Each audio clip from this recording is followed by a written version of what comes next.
Damai sejahtera bagimu.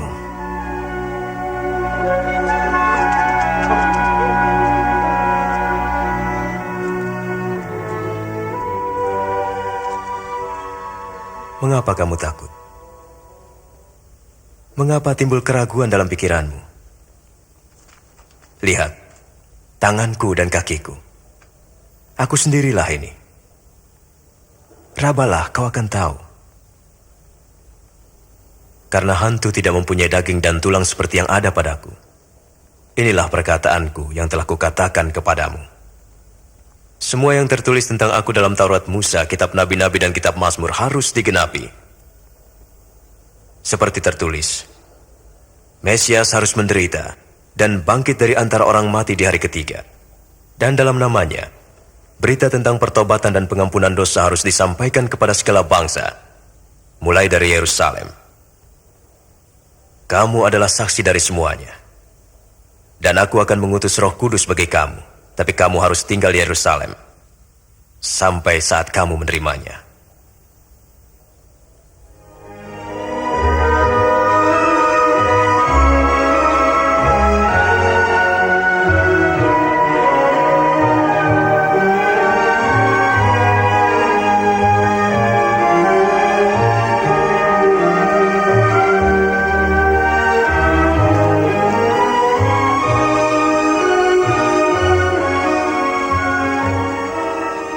Tuhan memberkati dan memelihara engkau.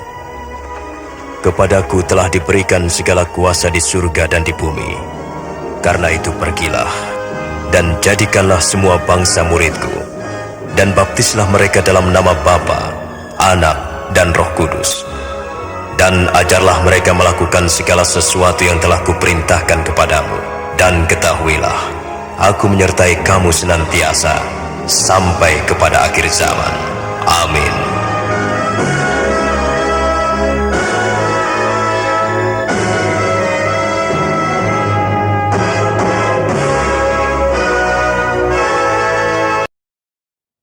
Shalom, Bapak Ibu Saudara-saudari yang terkasih dalam Kristus Yesus. Apa kabarnya hari ini? Amin, luar biasa. Saya percaya Bapak Ibu Saudara-saudari dalam keadaan luar biasa saat ini, karena kita punya Tuhan yang baik. Kita punya Tuhan yang luar biasa juga.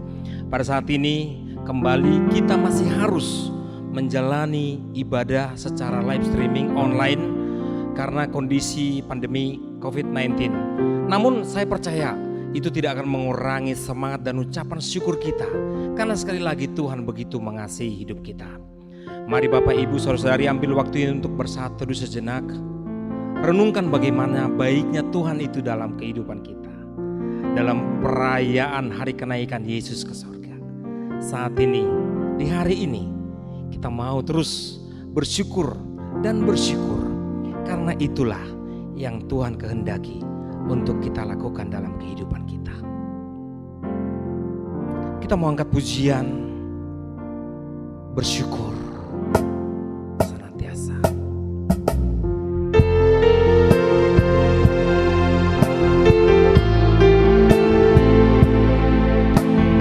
Kita mau angkat pujian ini. Ku bersyukur padamu Tuhan atas kasih-Mu. Ku mau bermazmur bagimu Tuhan, bagi nama-Mu yang kudus.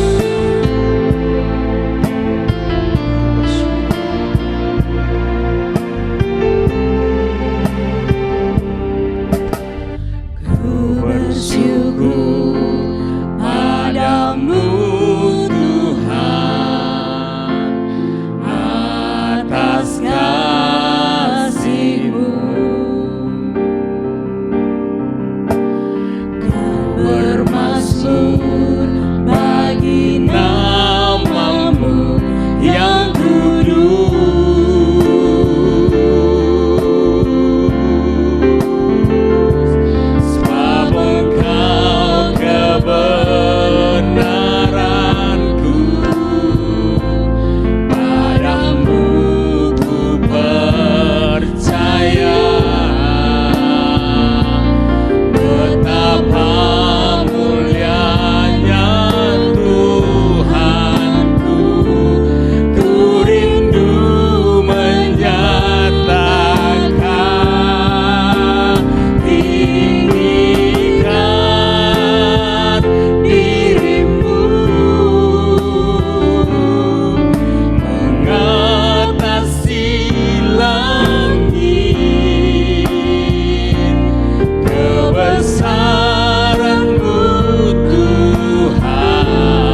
Benar Tuhan, kami mau meninggikan nama-Mu saja dalam kehidupan kami.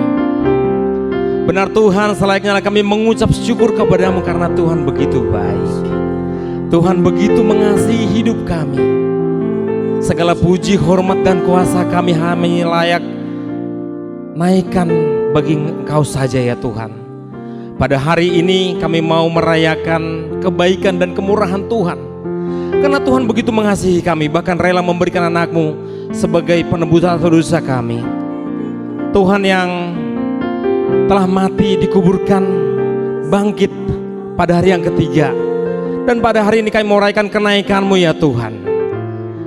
Tuhan, ini membuktikan bahwa Engkaulah yang mempunyai sorga. Ini membuktikan kasih-Mu Tuhan tidak akan pernah berhenti. Bahkan Engkau menjanjikan Engkau akan datang kembali untuk menjemput kami yang setia dan terus percaya kepada-Mu ya Tuhan. Terima kasih Tuhan. Selayaknya kami datang terus menyembah dan memuji Engkau, bersyukur dan bersyukur setiap waktu. Tuhan, setiap kami yang ambil bagian dalam ibadah saat ini, kami mau terus Engkau mengurapi dan memampukan kami untuk bersyukur sebagaimana kami nyanyikan, bersyukur selamanya kepada Tuhan. Kami mau bawakan doa kami ini Tuhan, setiap jemaat Tuhan yang saat ini juga ada di rumah. Sekalipun kami Tuhan dibatasi oleh jarak, tapi kami percaya Roh Kudus boleh mempersatukan kami untuk memuji dan memuliakan Engkau Tuhan. Dengan ucapan syukur bahwa Tuhan baik. Kalaupun kami boleh beribadah saat ini Tuhan dengan live streaming, tapi kami juga Tuhan terus percaya bahwa Tuhan mengajari kami sesuatu dengan kondisi ini. Dan akan tiba waktunya kami akan beribadah bersama-sama lagi ya Tuhan. Engkau boleh memampukan kami untuk melalui semuanya ini dengan tetap berharap dan bersandar pada Engkau saja. Karena kami tahu Tuhan, lebih dari apa yang pernah kami pikirkan sekalipun Tuhan, Engkau telah sediakan dalam hidup kami. Terima kasih Tuhan. Inilah doa kami, inilah ibadah kami. Berkenanlah Engkau Tuhan atas puji-pujian dan penyembahan kami di dalam Kristus Yesus. Amin.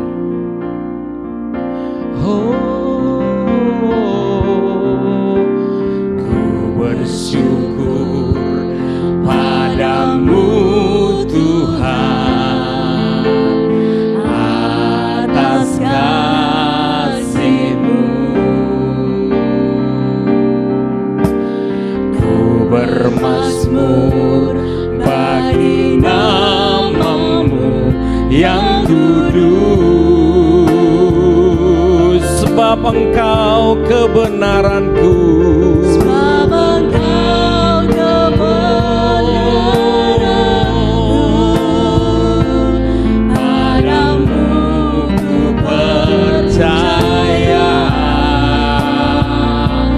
betapa mulianya Tuhanku. Ku rindu menyatakan, tinggikan dirimu mengatasi langit. Kebesaran-Mu Tuhan mengatasi bumi. katakan tinggikan. Tinggikan dirimu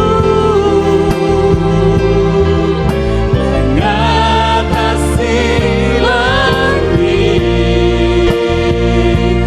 Kemuliaan-Mu Tuhan, Kemuliaan-Mu Tuhan. kemuliaan-Mu Tuhan. Katakan kemuliaan-Mu Tuhan. Kemuliaan-Mu Tuhan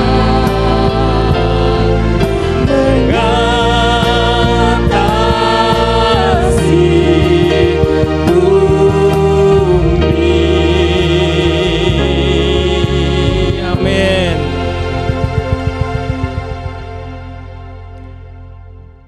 Bapak Ibu, saudara-saudari, mari kami undang untuk bangkit berdiri. kita akan mengikrarkan pengakuan iman rasuli kita sebagaimana dilakukan oleh semua orang percaya di sepanjang abad dan seluruh muka bumi. Kita mulai. Aku percaya kepada Allah, Bapa yang Maha Kuasa, Khalik langit dan bumi, dan kepada Yesus Kristus, Anaknya yang tunggal Tuhan kita, yang dikandung daripada Roh Kudus, lahir dari anak darah Maria, yang menderita di bawah pemerintahan Pontius Pilatus, disalibkan, mati dan dikuburkan. Pada hari yang ketiga, bangkit pula dari antara orang mati, naik ke surga, duduk di sebelah kanan Allah, Bapa yang Maha Kuasa, dan akan datang dari sana untuk menghakimi orang yang hidup dan yang mati. Aku percaya kepada Roh Kudus, gereja yang kudus dan am, persekutuan orang kudus, pengampunan dosa, kebangkitan daging, dan hidup yang kekal. Amin. Bapak Ibu, kita masih tetap berdiri, kita mau bersuka cita karena Dia yang telah bangkit telah memilih kita dan kita dikuduskan untuk memberitakan perbuatannya. Bersama-sama kita angkat pujian ini, kita dipilih.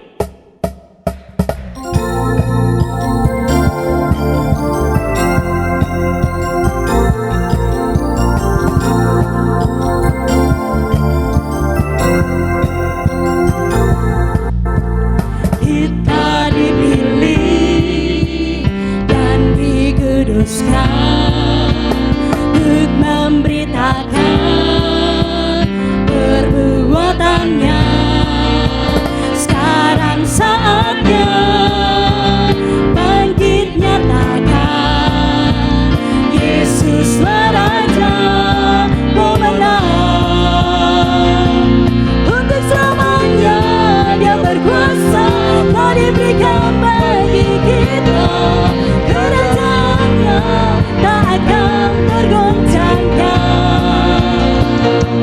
Sampai selamanya pengharapan bergelora dalam kita. Kekal mulia nama-Mu Yesus Tuhan.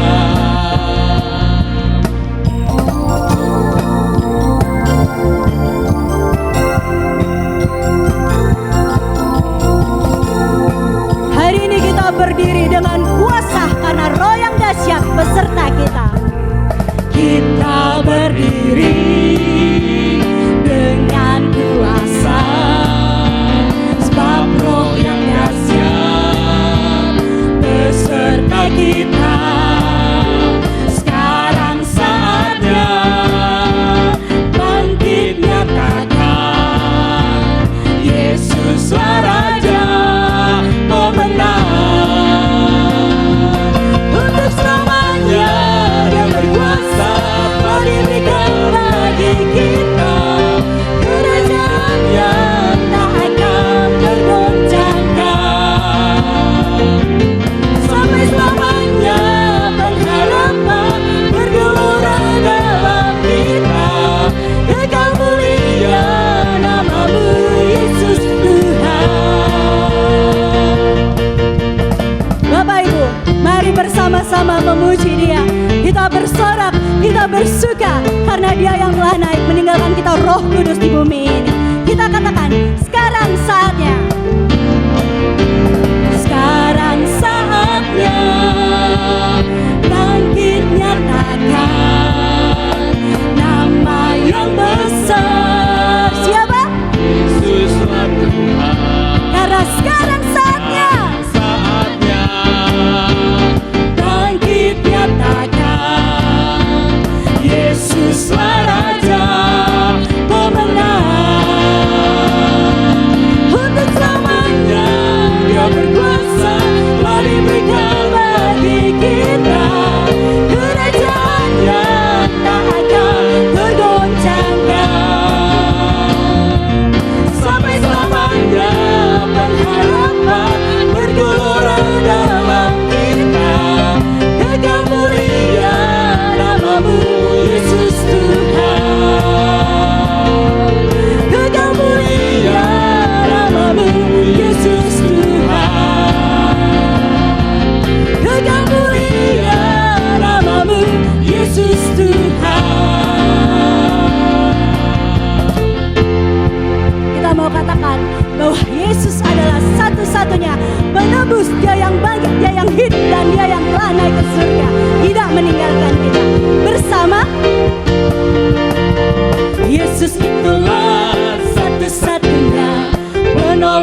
akan kembali angkat kita semua. Haleluya, puji Tuhan, upamu besar di surga. Oh, haleluya, puji Tuhan, upamu besar di surga. Oh, haleluya, puji Tuhan, upamu besar di surga. Oh, haleluya, puji Tuhan, upamu besar di surga. Oh, haleluya, puji Tuhan, upamu besar di surga. Oh, haleluya, puji Tuhan, upamu besar di surga. Upamu besar di surga. Upamu besar di surga. Puji Tuhan. Jemaat kami persilakan untuk duduk kembali.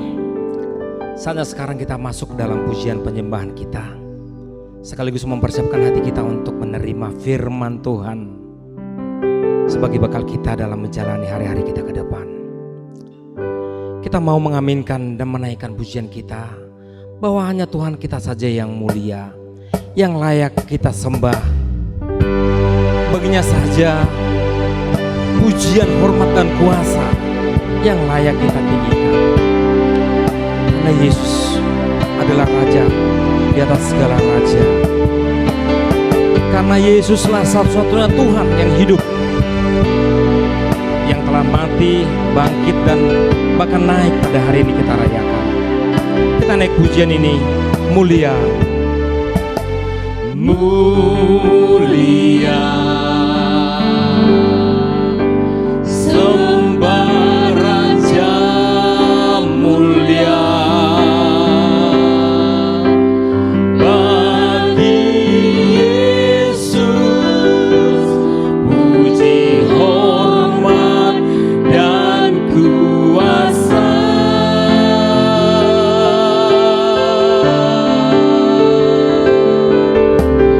Mulia, agung kerajaannya, dari surga datang untuk segenap umatnya. Katakan dipuji, Dipuji, ditinggikan namanya Yesus. Hormatlah, muliakanlah Yesus Raja.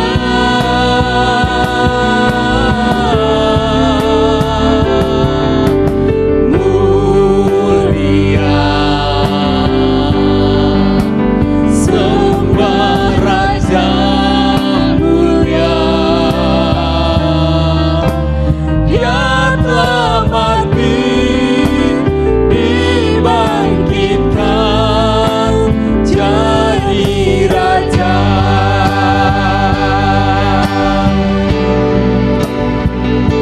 mari Bapak Ibu saudara-saudari yang terkasih, kita angkat sekali lagi pujian ini. Katakan mulia, sembah Raja mulia. Mulia, sembah Raja mulia,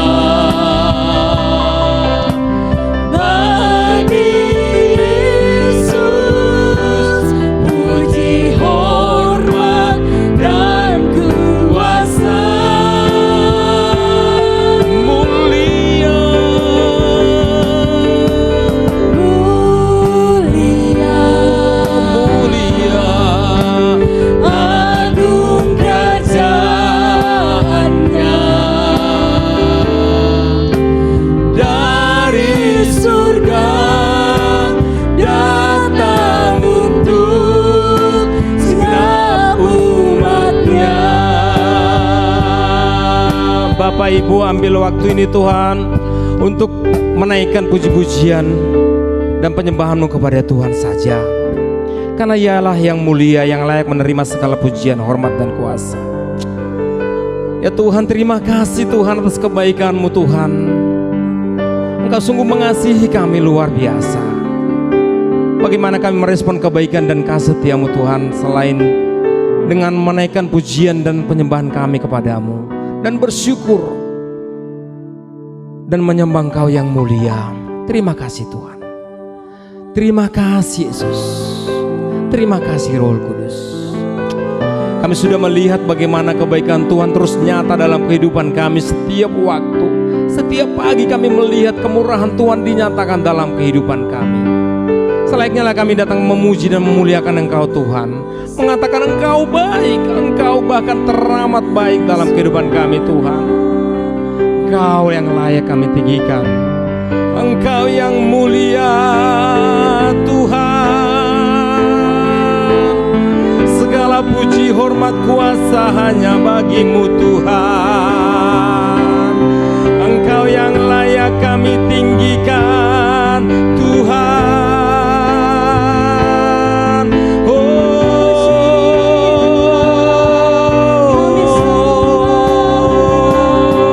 Engkau baik, teramat baik, Allah kami yang kami percaya di dalam Yesus Kristus. Terima kasih Tuhan. Terima kasih Tuhan. Terima kasih Tuhan. Kami tidak mau takut tentang apapun juga Tuhan, khawatir tentang apapun juga. Tapi kami mau katakan Engkau baik, teramat baik, dan kami layak meninggikan Engkau yang mulia. Terima kasih Tuhan. Kami mau puji dan muliakan nama-Mu Tuhan. Kami mau puji dan muliakan nama-Mu Tuhan.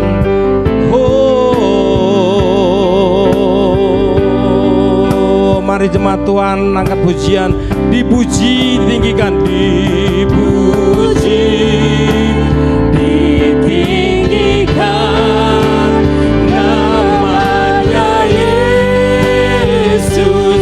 Hormatlah, muliakanlah,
Bapak Ibu yang ada di rumah, mari sebelum kita bersama-sama merenungkan firman Tuhan di hari kenaikan ini, mari kita tundukkan kepala kita berdoa. Sungguh kami ingin menyembah Tuhan dan terus mengagungkan Engkau. Engkau Allah kami yang hidup. Engkau Allah kami yang bertahta atas semesta ini. Kami mengagungkan Engkau. Kami menyembah Engkau dan biarkan seluruh bumi ini bertekuk lutut menyembah-Mu ya Tuhan. Kami bersyukur pagi hari ini kami boleh bersama-sama menyembah dan memuji Tuhan. Kami boleh merayakan, mengingat peristiwa kenaikan-Mu, yang itu berarti kami juga sedang menunggu janji kedatangan-Mu yang kedua kali. Tuhan, dalam masa penantian ini kami ingin Tuhan disapa oleh kebenaran firman-Mu, sehingga kami mengerti akan apa yang harus kami kerjakan. Tuhan, berbicaralah kepada kami semuanya, setiap jemaat-Mu yang ada di rumah, dimanapun yang mengikuti ibadah ini. Biarkan kami semua boleh dikuatkan oleh setiap kebenaran firman-Mu. Kami mau menyambut firman-Mu hari ini dengan penuh ucapan syukur di dalam nama Tuhan Yesus, Juru Selamat kami yang hidup. Amin. Shalom saudara-saudara, selamat pagi. Hari ini kita bersyukur karena kita boleh bersama-sama beribadah, sekalipun sekali lagi masih tetap di rumah masing-masing. Kita berdoa supaya Mei ini menjadi akhir dan Juni nanti kita bisa mengawali bersama-sama. Itu selalu doa kita supaya semua ini cepat berlalu. Saudara, hari ini kita merayakan hari yang istimewa. Saudara, di antara perayaan-perayaan Kristen memang perayaan ini agak sedikit diabaikan. Kenapa saya katakan demikian? Karena kalau kita berbicara hari Natal, semua orang merayakannya dan itu menjadi hari libur bukan hanya nasional tapi dunia. Itu momen yang sangat ditunggu-tunggu, bukan karena percaya kepada Tuhan Yesus juga, karena memang momen ini sangat penting. Perayaan Paskah dan juga Jumat Agung juga menjadi hari yang libur biasanya, dan semua orang merayakannya, Jumat Agung dan Paskah.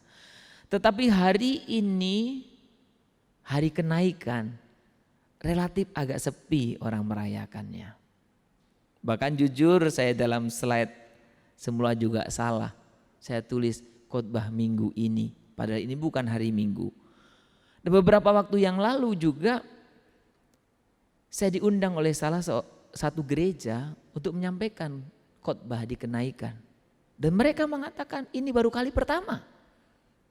Oh, berarti ada gereja-gereja juga yang tidak begitu merayakan hari ini. Tapi kita bersyukur saudara, kita boleh merayakannya hari ini. Saudara, memang dalam perencanaan kita ketika menyusun rencana untuk tahun ini, ketepatan hari ini 21 adalah permulaan atau awal kita akan retreat, bukan? Jadi dalam perencanaan saya sudah katakan kepada panitia ibadah, biar saya yang khotbah di kenaikan. Saya bilang seperti itu. Saya bisa bayangkan pasti yang datang tidak banyak, sedikit ya, karena retreat bayangan saya waktu itu. Tapi hari ini yang datang sedikit sekali, ya. Kenyataannya sekalipun retreat nggak jadi, tapi kita semua mengikuti dari rumah kita masing-masing tentunya. Nah saudara, banyak orang berbicara kalau ketika kita berbicara tentang kenaikan, kita bicara bulan ini, saya berkali-kali dalam bulan ini katakan kita sedang merayakan momen besar. Saya mengingatkan kembali kepada kita nanti hari Minggu tanggal 24 kita merayakan Others Gate. Nah untuk itu khusus hari Minggu kita mengikuti ibadah yang dilayani oleh wilayah 2. Jadi hari Minggu ibadah dilayani oleh wilayah 2 yang khotbah Bapak Bishop dan Bapak Ibu ikuti seperti biasa jam 10. Untuk persembahan dan lain-lain tetap diperuntukkan untuk gereja lokal. Jadi tetap berjalan normal karena itu adalah ibadah Minggu. Hanya yang melayani saja dari wilayah 2, saudara. Jadi harapan saya kita boleh mengikutinya, saudara. Saudara, kita hari ini akan bersama-sama merenungkan tentang apa pesan, ya, apa yang kita bisa belajar dari peristiwa kenaikan Yesus. Saya ingin mengajak kita bersama-sama untuk belajar tentang apa pesan dari kenaikan Yesus. Mari kita membuka Alkitab kita dari Kisah Para Rasul pasal yang pertama. Saya akan membacakan untuk kita ayat 1 sampai dengan 11. Karena ayat ini cukup panjang saya tidak tampilkan di slide saya.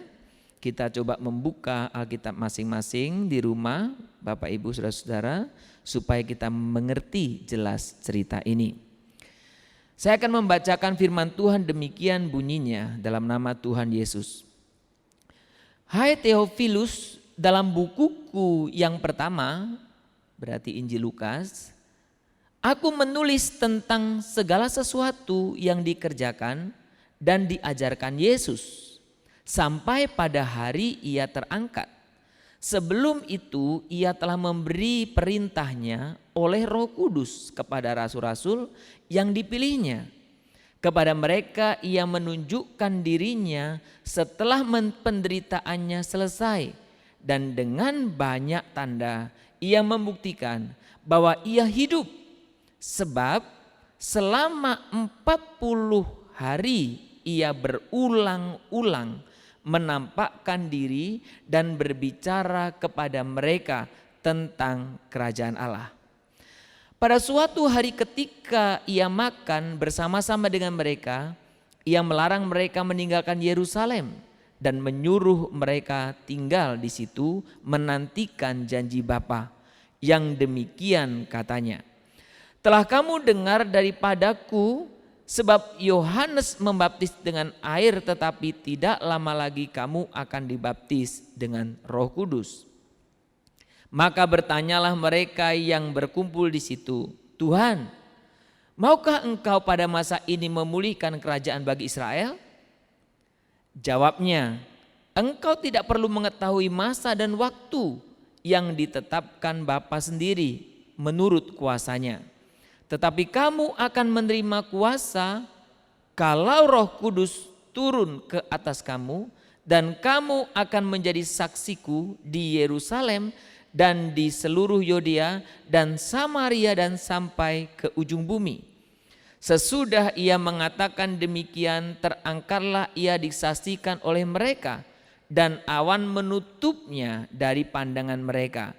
Ketika mereka sedang menatap ke langit, waktu ia naik itu, tiba-tiba berdirilah 2 orang yang berpakaian putih dekat mereka dan berkata kepada mereka, hai orang-orang Galilea, mengapakah kamu berdiri melihat ke langit?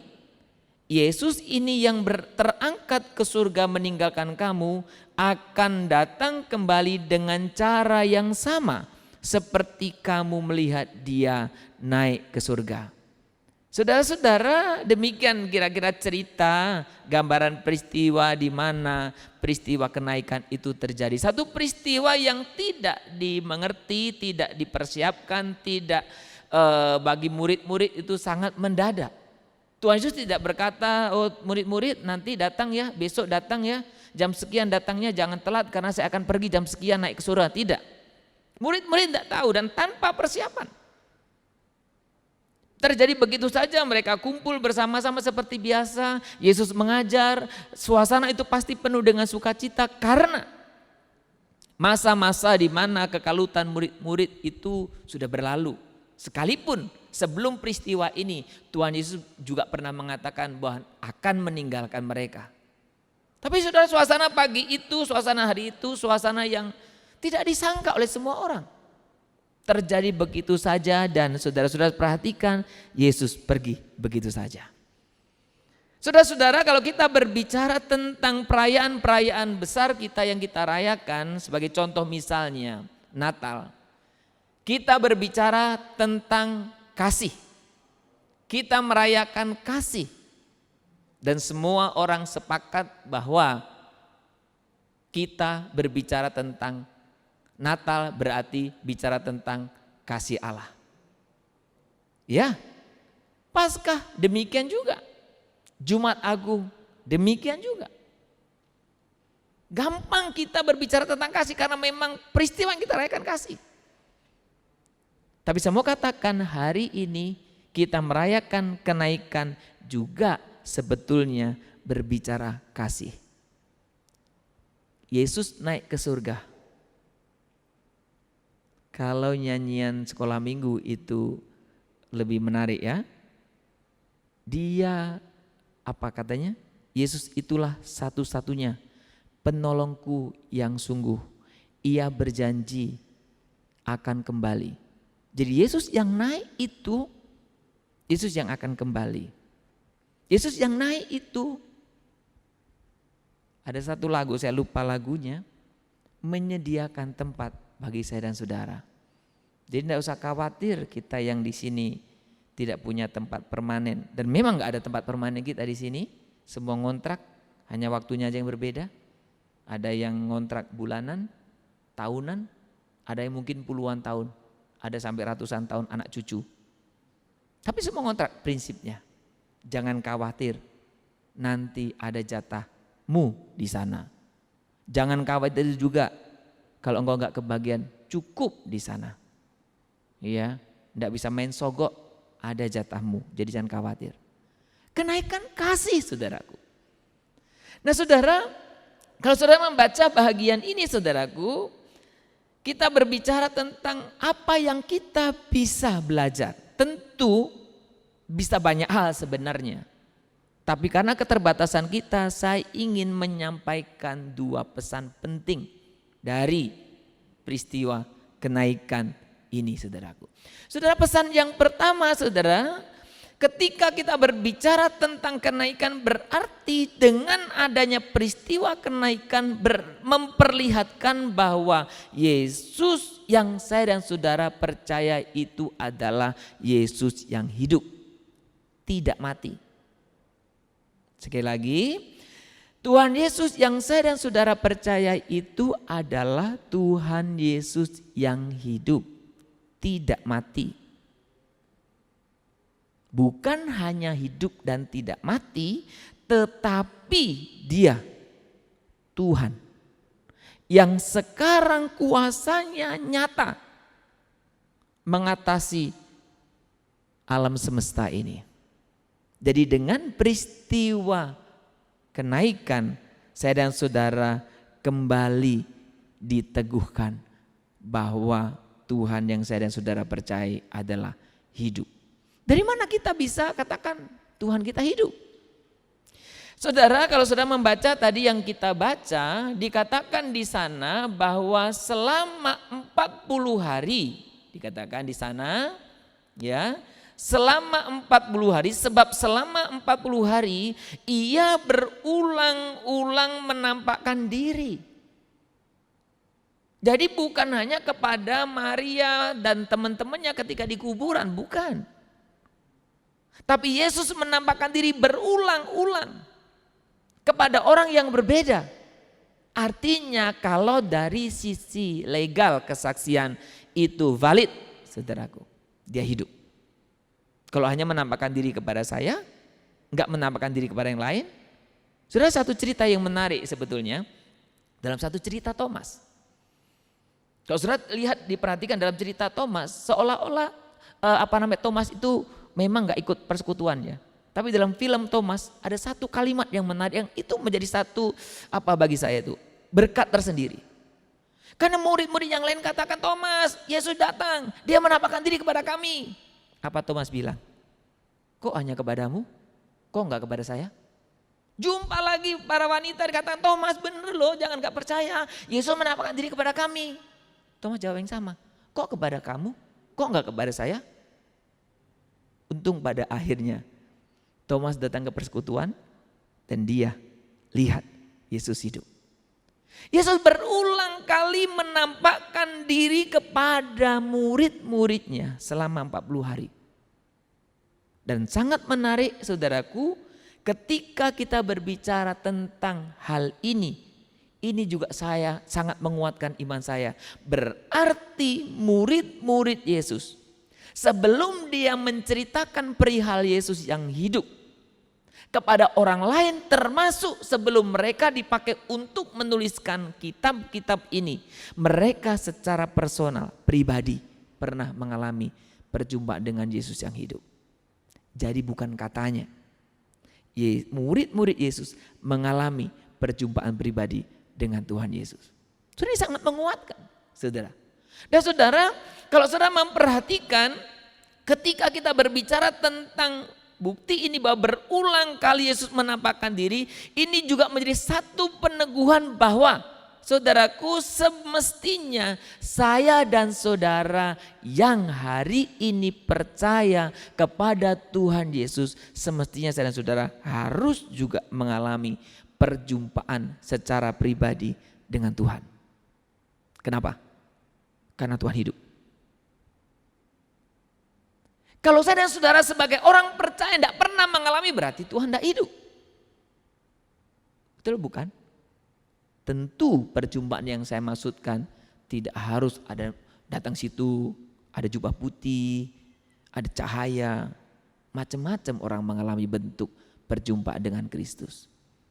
Tapi setiap orang percaya semestinya mengalami ini. Dan saudara, tanggal 24 nanti kita merayakan Others Gate. Saudara, kalau kita berbicara tentang Others Gate, sebetulnya apa yang terjadi? Sebelum peristiwa Others Gate, John Wesley orang yang aktif. Dia lahir dari keluarga pendeta. Mamanya saya salut, itu mama yang sangat-sangat luar biasa imannya. Bagaimana Susana Wesley membentuk anak-anaknya luar biasa. Wesley bahkan memutuskan diri itu jadi pendeta. Wesley bukan hanya pendeta biasa, dia pergi. Mungkin kalau sekarang istilahnya pendeta misi. Memberitakan Injil. Lalu apa Others Gate? Saudara, Others Gate kalau saudara ingat ungkapan John Wesley. Hatiku merasa hangat. Saudara, ini sebenarnya ungkapan bagaimana John Wesley yang sudah secara legalitas atau formalitas percaya itu mengalami perjumpaan pribadi. Dan kalau saudara perhatikan pelayanan John Wesley setelah Others Gate itu sama sekali berbeda. Bukan berbicara masalah rajin dan tidak rajin. Saudara, John Wesley pernah mengatakan demikian kira-kira. Sebelum aku mengalami peristiwa Others Gate, aku rajin. Saya rajin berdoa, saya rajin baca Alkitab, saya bahkan rajin memberitakan Injil. Tapi semua aku lakukan dengan berat. Kenapa? Karena itu sebagai bentuk melakukan aturan perintah. Tapi setelah mengalami kehangatan dalam diri perjumpaan secara pribadi, apa yang dia kerjakan lebih punya kuasa. Karena dikerjakan kenapa? Seperti para murid pernah mengalami secara pribadi perjumpaan dengan Yesus. Saudara-saudara, Yesus hidup dan ia menampakkan diri kepada orang-orang percaya. Yang kedua, saudara, apa bukti bahwa Yesus hidup? Saudara, pekerjaan dan karyanya tidak pernah berhenti. Saudaraku, jadi saudara, makanya penulis kisah para rasul yang diduga atau diperkirakan adalah Lukas, dia katakan di kitabku yang pertama, bukuku yang pertama, aku menulis tentang pekerjaan Yesus. Dan sekarang saudaraku menulis lagi, membuktikan bahwa Yesus betul-betul hidup. Maka dalam berbagai kesempatan saya sering juga katakan, bahkan juga pembicara-pembicara lain juga sering katakan bahwa kisah para rasul ini sebenarnya bukan kisahnya para rasul. Tapi kisah Roh Kudus, kisah Tuhan Yesus melalui para rasul. Maka yang lebih populer bukan rasulnya. Yang lebih populer bukan murid-muridnya, tetapi Yesus yang diberitakan itu, yang mengerjakan itu. Saudara-saudara, pergumulan tokoh-tokoh atau fakta sejarah tokoh-tokoh yang populer yang memperlihatkan bahwa mereka manusia, ketika mereka mati maka lambat laun pengaruhnya itu berkurang, surut. Termasuk juga John Wesley. Ketika dia sudah tidak ada, maka lambat laun atau paling tidak kualitas pengajarannya makin turun. Tapi perhatikan Tuhan Yesus. Tuhan Yesus ketika ketika dia naik ke surga, bukan makin turun. Kalau istilah iklan itu nggak ada matinya. Oh, bukan masalah nggak ada mati, memang dia nggak mati. Bukan, tetap akan makin hebat. Saudara, maka ekspresi sebetulnya kalau Bapak Ibu yang rajin dulu mengikuti program gereja kita dari wilayah tentang pertumbuhan gereja yang sehat, dalam salah satu bukunya itu di dalam materi itu dimuat urutan ini. Bagaimana pekerjaan Tuhan Yesus itu yang luar biasa. 2 tahun memenuhi Yerusalem dengan ajaranmu, melipat gandakan murid, 19 tahun orang yang telah mengacau balaukan, artinya membuat dunia gempar, saudaraku, dan dalam 28 tahun itu pengajarannya mencapai seluruh dunia. Jadi bukan mati, bukan makin redup, tapi justru makin hebat. Saudara, tokoh sehebat apapun, dan ini umumnya pergumulan tokoh-tokoh yang dianggap sebagai pemimpin-pemimpin yang karismatik. Karismatik yang saya maksud bukan gereja, bukan denominasi, tapi yang berkarisma. Seorang yang ditokohkan. Satu gereja atau gerakan yang bergantung dengan tokoh. Pergumulan mereka sama.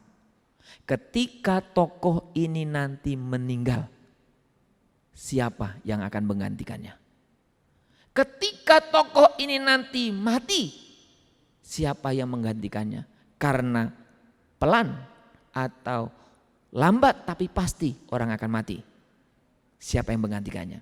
Tapi Yesus yang saya dan saudara percaya tidak mati. Maka gerakannya, karyanya tidak pernah berhenti. Yang Yesus pernah lakukan, dia tetap lakukan sampai hari ini. Yang Yesus pernah kerjakan, dia tetap kerjakan sampai hari ini. Saudara-saudaraku. Jadi poin kedua ini mengingatkan kita bahwa Yesus hidup, apa buktinya? Pekerjaan dan karyanya tidak pernah, saudara-saudaraku, terhenti. Sudah yang poin 3. Dari mana buktinya bahwa Yesus tidak berhenti pekerjaannya? Sudah poin 3 dikatakan bahwa hidup dan karya Yesus tidak dibatas. Sekarang bukan hanya hidup tadi saya katakan. Tapi apa? Kuasanya lebih tak terbatas. Nah, saudara perhatikan, pasca kebangkitan Yesus bisa menampakkan diri secara bersamaan di berbagai tempat yang berbeda. Pasca kebangkitan Tuhan Yesus menampakkan diri secara bersamaan di tempat-tempat yang berbeda. Loh, bukankah dia menampakkan diri di Galilea? Loh, bukannya dia ada bersama-sama dengan 2 orang di jalan Emmaus? Loh, ada banyak fakta di mana Tuhan Yesus secara bersama-sama menampakkan diri di tempat yang berbeda pada waktu yang sama. Artinya pekerjaan Yesus, keberadaannya, karyanya tidak dibatasi. Semakin luas, semakin menembus batas ruang dan waktu. Yesus bukan hanya hidup, tetapi karya Yesus semakin tidak dibatasi ruang dan waktu. Di dalam inilah, apalagi kita nanti kalau kita berbicara tentang karya dan pekerjaan Roh Kudus. Mungkin nanti next time, waktu yang berbeda kita akan bicara, khusus bicara tentang Roh Kudus. Saudara, dalam rangkaian poin yang pertama ini, saya ingin mengajak kita melihat fakta dan pesan yang menyatakan bahwa Yesus hidup itu betul-betul nyata di dalam hidup kita. Saudara, mungkin sebagian kita akrab atau familiar dengan lagu Sebab Dia Hidup. Saya akan sedikit mengangkat latar belakang lagu ini. Saudara, lagu ini sebetulnya ditulis oleh Bill dan Gloria Gaither. Saudara, yang latar belakang lagu ini bukan berbicara tentang tentang penyaliban Yesus, bukan. Bukan berbicara pergumulan iman karena dia diutus di satu tempat misi yang terancam kehidupannya, bukan. Tapi ini sungguh-sungguh dilatar belakangi oleh peristiwa keseharian yang sederhana. Saudara-saudara, Bill dan Gloria Gaither hidup tahun 60-an, di mana masa-masa itu adalah masa-masa yang terjadi konflik di Asia, konflik masalah sosial di Amerika, dan mengalami ada banyak krisis terjadi. Krisis sosial yang tentunya berdampak kepada krisis ekonomi. Pada waktu itu juga, saudaraku, muncul pengajaran teologia Tuhan mati. Kenapa? Karena seolah-olah Tuhan tidak bekerja apa-apa. Saudara, dalam kesempatan, dalam situasi yang krisis itu, ekonomi susah, kita kan tahu Bill dan Gloria Gaither ini cuma bekerja sebagai guru dan pengajar musik. Saudara, pasangan muda ini dikaruniai anak. Gloria mengandung di masa krisis itu.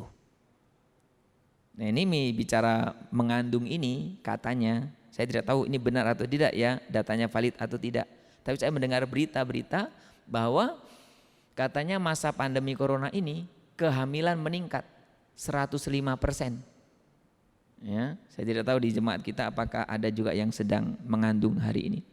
Ya, jadi 105% meningkat kehamilan. Jadi sebagai seorang bapak, Bill Gaither berpikir, aduh bagaimana nanti anakku lahir bagaimana? Gak bagus kayaknya, gak pas ini waktunya punya anak. Singkat ceritanya, bayi itu lahir, laki-laki.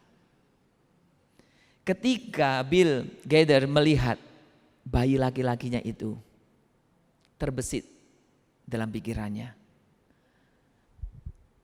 anak saya ini, laki-laki kecil ini akan bisa menghadapi kehidupan ke depan di tengah-tengah kondisi yang tidak pasti. Karena Tuhan yang kami percaya, Tuhan yang hidup. Saudara, latar belakang yang sederhana bukan? Latar belakang yang keseharian bukan? Latar belakang yang tidak jauh dari kita. Maka saudara, sebenarnya kalau kita menyanyikan lagu ini memang tidak pernah kita nyanyikan ya. Bait kedua itu disebut bayi. Ya, bait kedua. How sweet the whole a newborn baby. Ya, dia bilang gitu. And feel the pride and joy he gives. Nah, yang bait berikutnya. But greater still the calm assurance this child can face uncertain days because he live. Di dalam situasi yang tidak pasti, dia pasti bisa menghadapinya. Kenapa? Karena Tuhan hidup. Nah saudara, makanya saya rindu dalam situasi pandemi ini, ketika kita merayakan, mengingat kenaikan Yesus, Anda diingatkan Yesus hidup. Masalah yang keseharian, itu pun bisa dikuatkan, itu pun bisa diteguhkan. Yang kedua, saudaraku, pesan yang kedua. Saudara, kenaikan Yesus juga memberikan satu pesan tentang permulaan zaman baru. Saudara, sekali lagi, kenaikan Yesus membawa atau memberikan pesan tentang permulaan zaman baru. Permulaan zaman baru yang dimulai dari kenaikan Yesus yang akan diakhiri dari kedatangannya kedua kali. Maka kalau saudara memperhatikan, saudaraku, pesan kenaikan yang harus betul-betul kita perhatikan, waktu itu sekarang dibatasi. Nanti kapan Yesus akan datang kembali. Dan tadi dikatakan apa ayat 11 tadi? Ya, Yesus yang hari ini naik dia akan turun kembali, datang kembali dengan cara yang sama. Artinya apa? Nggak ngerti kapan itu, tetapi pasti, saudaraku. Jadi makanya ketika kita berbicara tentang kenaikan, saudaraku, kita diingatkan tentang Kristus akan datang ya kembali ke dunia ini. Maka saudara, kalau kita berbicara kunci zaman ini, saudaraku, kuncinya adalah terdapat dalam ayat yang ke-11 tadi. Ya, ayat 11 dikatakan demikian. Dan berkata kepada mereka, ya, ayat 11 di situ dikatakan, saudara, hai orang-orang Galilea, mengapakah kamu berdiri melihat ke langit? Yesus ini yang terangkat ke surga meninggalkan kamu akan datang kembali dengan cara yang sama seperti kamu melihat dia naik ke surga. Sudah, coba kita perhatikan, ada hal yang menarik di sini. Kenapa ya yang disebut hanya orang Galilea? Apakah semua murid-murid orang Galilea? Dan Bapak Ibu perlu ingat ya, yang ikut dalam peristiwa kenaikan itu bukan hanya 11 murid. Karena yang satu udah berkhianat ya. Bukan 11 murid. Tapi ada beberapa orang sebetulnya. Ya mungkin kira-kira hampir di atas 300-400an lah gitu. Ada yang memperkirakan itu, masih tafsiran juga. Tapi banyak gitu. Apakah semua itu orang Galilea? Tentu bukan. Tapi kenapa Galilea menjadi istimewa? Saudara, saya mencoba mencari arti-arti dari Galilea. Saudaraku, apa artinya? Saudara, Galilea memiliki arti seperti roda yang berputar. Yang tidak pernah berhenti artinya. Sudah pernah lihat putaran roda ya? Apalagi kalau ada kincir itu ya, tidak pernah berhenti. Terus berputar. Saudara, pengertiannya apa? Tidak pernah berhenti apa? Orang Galilea ini adalah orang-orang yang tidak pernah berhenti mencari Tuhan. Orang-orang yang tidak pernah berhenti berharap kepada Tuhan. Orang-orang yang tidak pernah berhenti untuk berjuang hidup kudus di hadapan Tuhan. Orang-orang yang tidak pernah berhenti tekun mengikuti Tuhan. Terus menerus. Maka saudara, kalau kita memperhatikan di dalam Alkitab kita, saudara, orang-orang Galilea ini orang-orang yang luar biasa. Bahkan saudaraku, 70% mujizat yang Tuhan Yesus lakukan terjadi di Galilea. Lebih dari 70% mujizat. Jadi saudara, ini hal yang menarik bagi kita. Karena dalam zaman yang dibatasi dari Yesus naik kemudian Yesus turun lagi, itu waktunya begitu pendek. Yang saya dan saudara kerjakan seperti orang Galilea, mencari terus mencari. Makanya ketika orang Galilea bengong, malaikat bilang apa? Jangan bengong, ayo kembali lagi. Jangan diam saja, ayo kembali lagi kehidupanmu. Saudara-saudara, ketika kita berbicara Galilea yang terus mencari dan mencari, tetapi yang berbicara kehidupannya yang juga rendah hati. Berbicara kita harus terus menerus mencari Tuhan. Tidak pernah menyerah, tetapi harus rendah hati. Karena ada banyak orang yang merasa karena sudah hebat jadi sombong. Tinggi rohani. Tidak. Sekalipun kita tekun, saudara-saudaraku, kita tetap rendah hati. Saudara, di dalam pasal 1 tadi ayat yang ke-8 firman Tuhan katakan demikian. Tetapi kamu akan menerima kuasa kalau Roh Kudus turun ke atas kamu, dan kamu akan menjadi saksiku di Yerusalem dan di seluruh Yudea dan Samaria dan sampai ke ujung bumi. Saudara, ketika kita membaca ayat ini menjadi salah satu ayat yang biasanya berbicara tentang penginjilan, kesaksian. Nanti secara khusus kita akan bicara tentang tema bagaimana kesaksian atau memberitakan Injil. Jadi saya tidak singgung banyak tentang ini. Saya mau saudara-saudaraku kita melihat bagaimana seruan malaikat itu. Bahwa dalam menanti kedatangan Tuhan yang kedua kali ini jangan berdiri saja. Jangan diam saja, jangan bengong. Bapak Ibu, apa yang sudah engkau lakukan? Beberapa kali dari mimbar ini saya sudah angkat menyesal hanya dimiliki oleh orang yang berteriak minta keselamatan berkat penyertaan dari Tuhan tapi tidak pernah melakukan apa-apa. Apa yang bisa engkau lakukan hari ini? Kerjakanlah. Kalau saudara ingat khotbah minggu lalu, bagaimana saudara-saudaraku ketika kita masih hidup berarti bekerja memberi buah. Melalui pesan kenaikan ini, Tuhan Yesus ingatkan kita, firman Tuhan ingatkan kita, jangan berdiri saja, jangan bengong, jangan lengah, jangan lupa. Pergilah, tekunlah mencari Tuhan, bekerjalah, bersaksilah baginya. Saudara-saudara, saya akan mengakhiri renungan ini dengan video klip yang singkat untuk mengerti singkat bagaimana pelayanan misi gereja kita.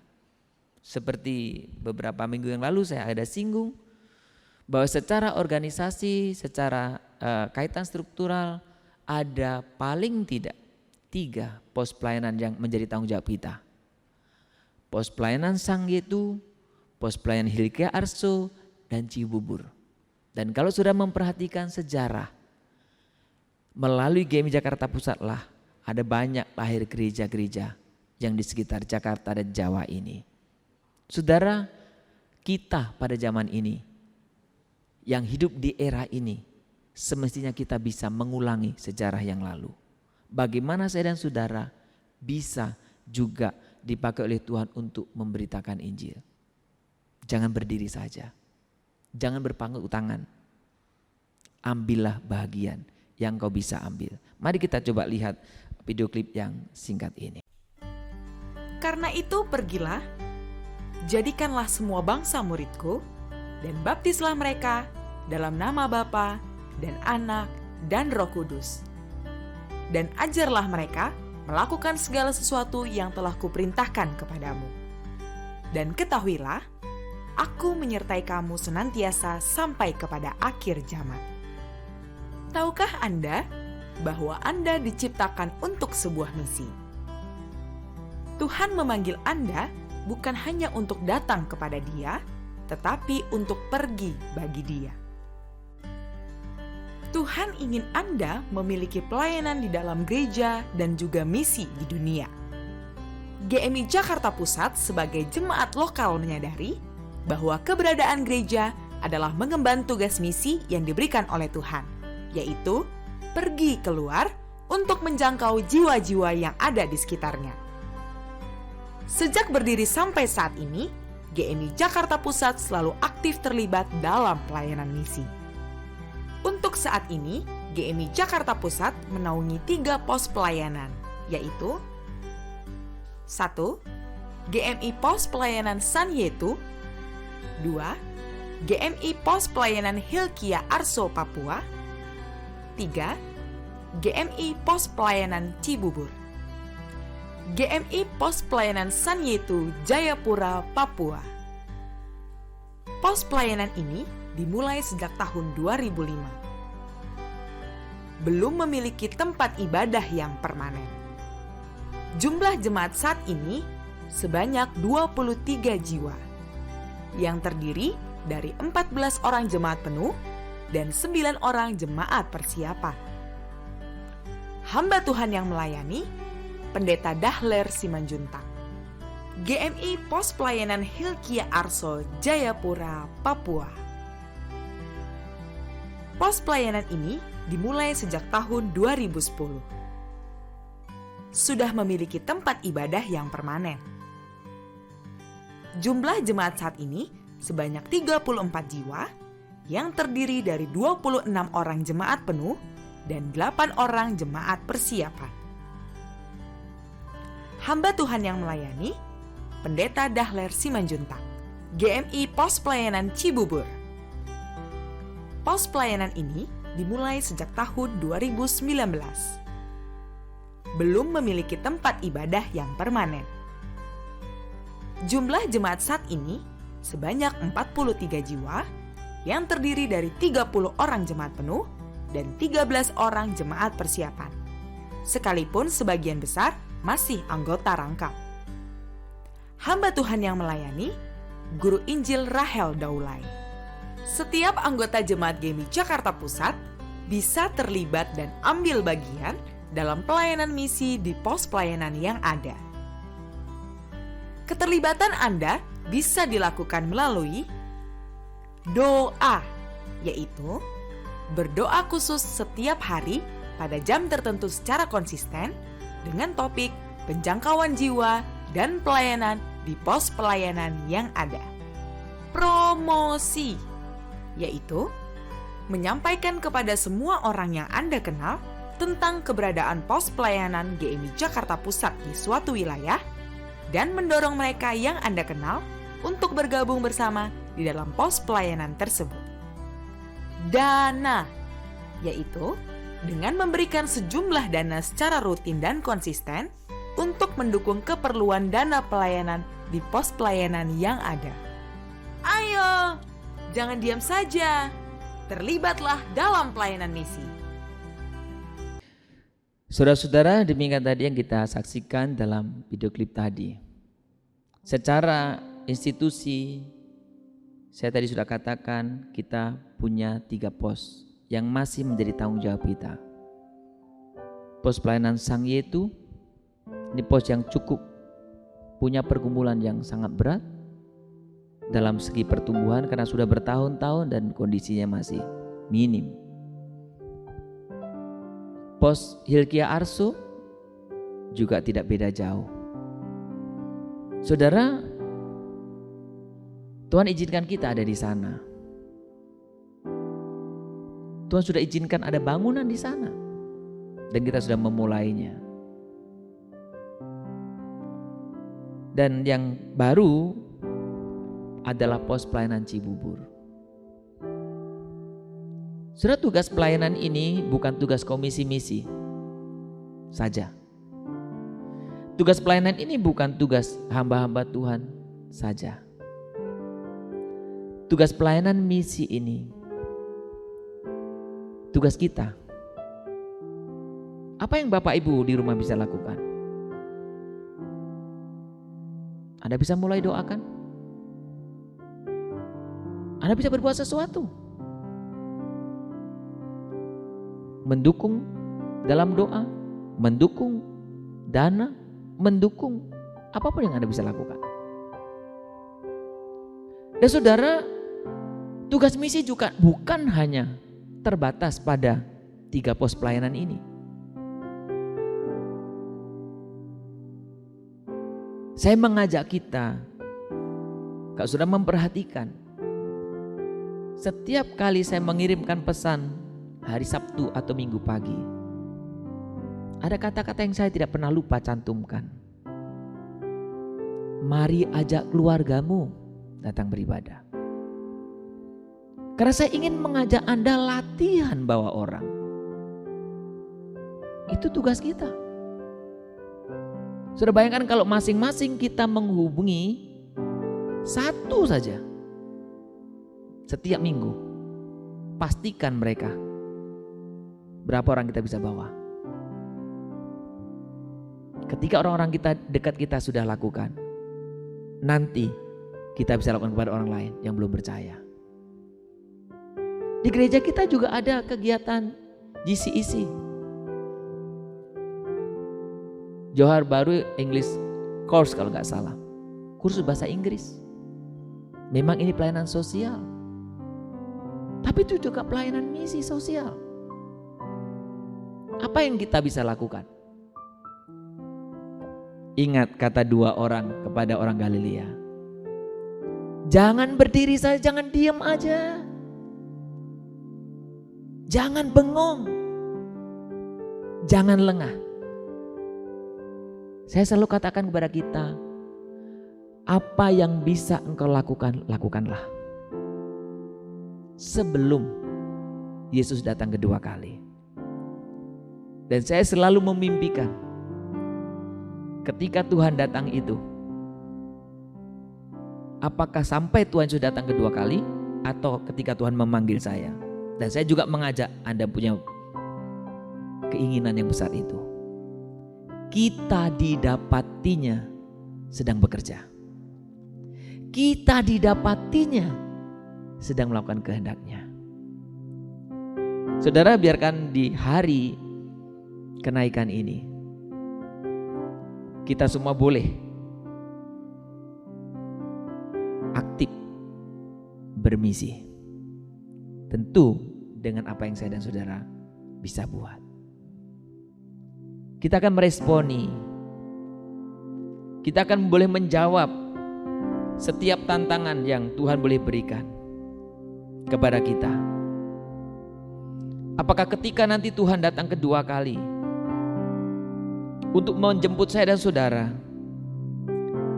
sedang dalam kondisi yang benar-benar hidup di dalam Tuhan, yang sedang betul-betul melakukan tugas misi itu. Mari kita tundukkan kepala kita, sehingga boleh menyanyikan lagu ini, dan kita semua dalam sikap doa. Engkau boleh dengarkan setiap kata-kata dari lagu ini.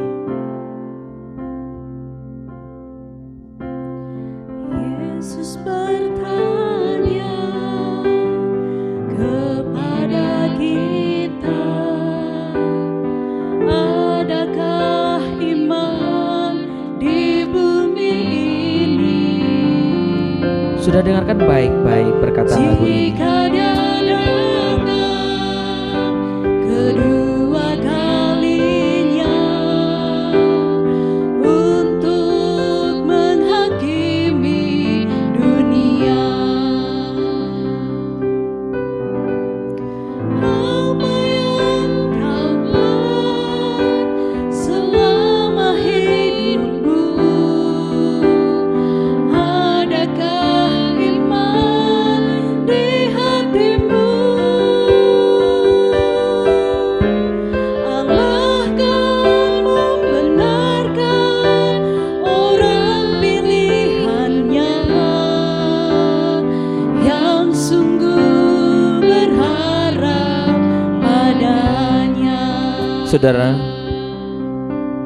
mari kita boleh mengoreksi diri kita masing-masing. Apa yang kau buat selama hidupmu?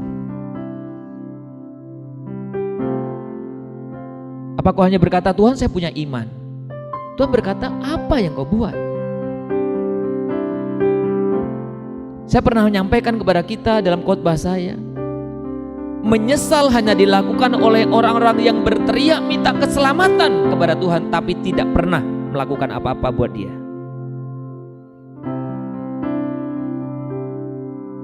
Saudara, jangan puas engkau sudah menjadi Kristen saja, tapi tidak pernah memperlihatkan tindakan kekristenan kita.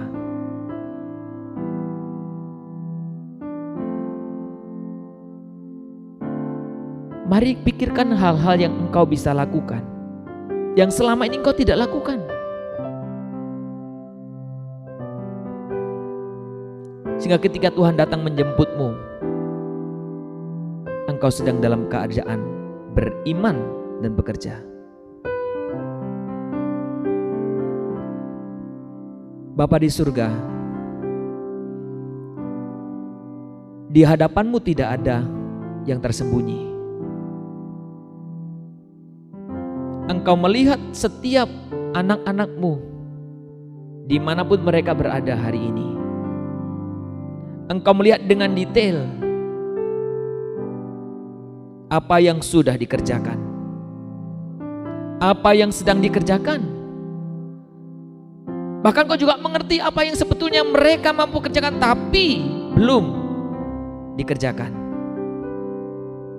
Tuhan, biarkan momen hari ini kami boleh menyadari bahwa kami harus melakukan sesuatu yang bisa kami kerjakan. Kami ingin memiliki iman yang hidup, iman yang nyata melalui tindakan perbuatan kami. Terima kasih Tuhan. Kalau hari ini kami boleh merayakan hari kenaikan-Mu, itu kami diingatkan kembali bahwa Tuhan akan datang menjemput kami. Kami rindu kami semua ada dalam kerajaan-Mu, sehingga tidak ada satu orang pun yang terhilang. Kami semua terangkat, tidak ada yang tertinggal. Kami semua bersama-sama Engkau, tidak ada yang di luar. Terima kasih Bapa. Berkati pelayanan misi gereja kami, berkati komisi misi, berkati orang-orang yang Tuhan percaya untuk melayani, baik di Sang Yetu dan juga merangkap di Helkia Arso, dan juga pelayanan yang ada di Cibubur. Biarkan semua pos pelayanan ini betul-betul Tuhan pakai untuk menjadi alat kesaksian-Mu. Di dalam nama Tuhan Yesus. Yesus bertanya kepada kita, adakah iman di bumi ini? Jika Dia datang kedua kalinya untuk menghakimi dunia, apa yang kau buat selama hidupmu? Adakah iman di hatimu? Allah akan membenarkan orang pilihannya yang sungguh berharap padanya. Apa yang kau buat selama hidupmu? Adakah iman di hatimu? Allah akan membenarkan orang pilihannya yang sungguh berharap padanya, yang sungguh berharap padanya.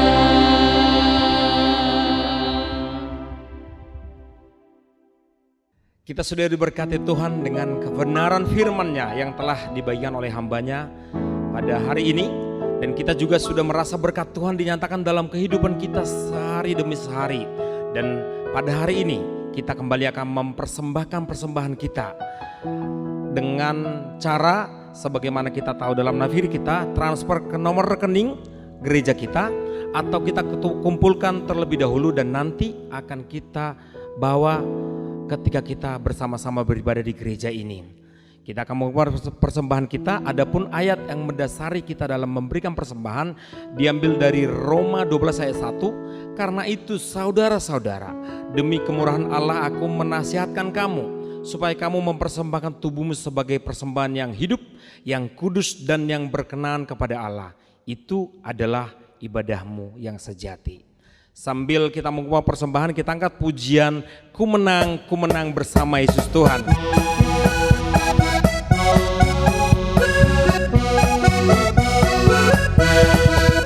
Ku menang bersama Yesus Tuhan. Ku menang di dalam peperangan. Ku menang atas segala setan. Haleluya, haleluya, ku menang. Haleluya, Dia bangkit. Haleluya, dia hidup. Haleluya, dia naik. Rohul Kudus turun.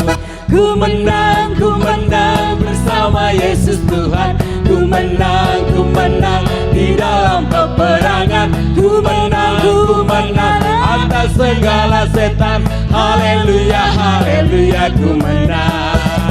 Haleluya, dia bangkit. Haleluya, dia hidup. Haleluya, dia naik. Rohul Kudus turun. Rohul Kudus turun. Rohul Kudus turun. Mari kita bersatu hati berdoa untuk persembahan kita. Bapa di surga, Bapa yang maha baik, Bapa yang mengasihi kami luar biasa. Pada saat ini Tuhan, kami melihat bagaimana pemeliharaan Tuhan terus Engkau nyatakan dalam kehidupan kami. Kami sungguh terberkati luar biasa. Tuhan, Engkau mengajari kami untuk mengucap syukur dalam segala hal. Pada saat ini Tuhan, sebagai respon kami atas kebaikan demi kebaikan yang Tuhan telah berikan dalam kehidupan kami, kami mau bawa persembahan kami ini ke dalam tangan Tuhan. Tuhan, berkenanlah Engkau dengan segala persembahan-persembahan kami ini. Apa itu persembahan mingguan, persembahan persepuluhan, ucapan syukur dan persembahan-persembahan lainnya. Ya Tuhan, terima kasih atas semua kebaikan-Mu. Kami tidak layak memberikan kepadamu kalau melihat bagaimana Tuhan mengasihi kami dengan luar biasa. Terima kasih Tuhan. Kami berdoa biarlah kiranya setiap tangan-tangan yang telah memberikan persembahan ini Tuhan berkati berlipat ganda. Berikan mereka berkat-Mu Tuhan, kasihani mereka. Jemaat-jemaat Tuhan yang telah memberikan persembahan ini Engkau balas, supaya mereka melihat bagaimana kemurahan Tuhan terus Engkau nyatakan dalam kehidupan mereka. Jika yang studi, mari Tuhan berkati studi mereka. Yang sedang mengelola usaha, Tuhan juga kami percaya Tuhan boleh campur tangan dalam usaha yang mereka kelola. Untuk karyawan-karyawati juga Tuhan berkati perusahaan tempat mereka bekerja. Tuhan juga boleh memberkati setiap usaha-usaha yang kami lakukan. Bahkan saudara-saudara kami yang masih bergumul untuk pekerjaan, Tuhan, kami mau mengaminkan bahwa Tuhan baik. Pada saat ini Tuhan, kami mau memberikan persembahan kami. Lebih dari itu Tuhan, kami mau juga membersihkan hidup kami sebagai persembahan yang hidup kepadamu. Kami berdoa untuk tangan-tangan yang mengelola persembahan ini, Tuhan berikan hikmat daripada Tuhan agar dikelola sebaik mungkin untuk perluasan kerajaan Tuhan. Terima kasih Tuhan. Kami mau dan kami akan selalu mengucap syukur kepadamu Tuhan, karena kami tahu Engkau mengasihi kami lebih dari apa yang pernah kami pikirkan pun Tuhan telah sediakan dalam hidup kami. Terpujilah Engkau Tuhan, terpujilah Engkau di dalam nama Yesus yang sudah mengajarkan kami berdoa. Bapa kami yang di surga, dikuduskanlah nama-Mu, datanglah kerajaan-Mu, jadilah kehendak-Mu di bumi seperti di surga. Berilah kami pada hari ini makanan kami yang secukupnya, dan ampunilah kami akan kesalahan kami, seperti kami juga mengampuni orang yang bersalah kepada kami. Dan janganlah kami dalam pencobaan, tetapi lepaskanlah kami daripada yang jahat. Karena Engkau yang punya kerajaan, dan kuasa, dan kemuliaan sampai selama-lamanya. Amin. Amin.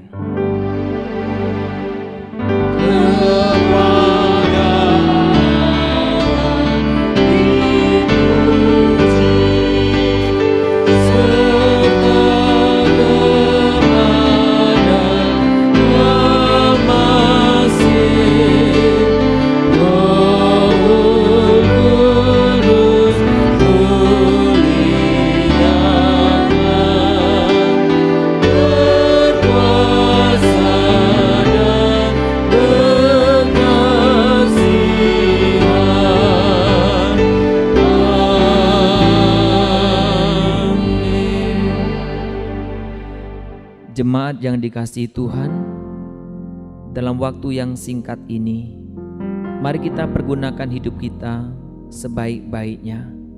Jangan diam saja, jangan lengah. Mari kita melakukan tindakan-tindakan iman untuk bersaksi dan memberitakan Injil. Mari arahkan hati dan pikiranmu dengan iman mari terimalah berkat dan penyertaan daripada Tuhan.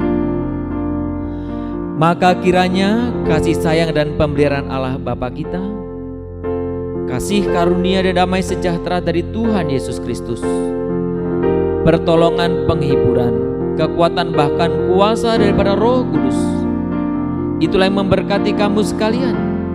Itu yang memampukan saya dan saudara untuk terus hidup bekerja buat kemuliaan Tuhan dari hari ini bahkan sampai Maranatha, Yesus datang yang kedua kali.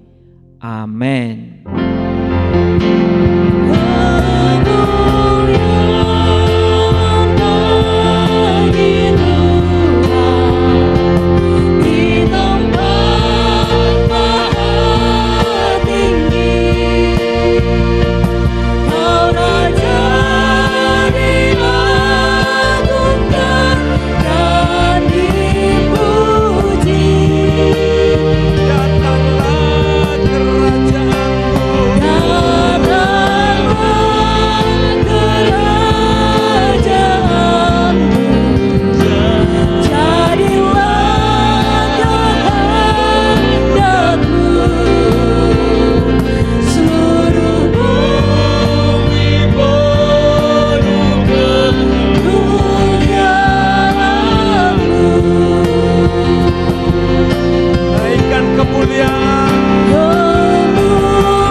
Bapak, Ibu, saudara-saudara yang terkasih, ibadah kita sudah selesai. Mari ambil waktu untuk berserta saat teduh sejenak.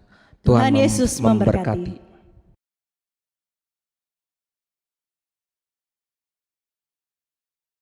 10, 9, 8, 7, 6, 5, 4, 3, 2, 1.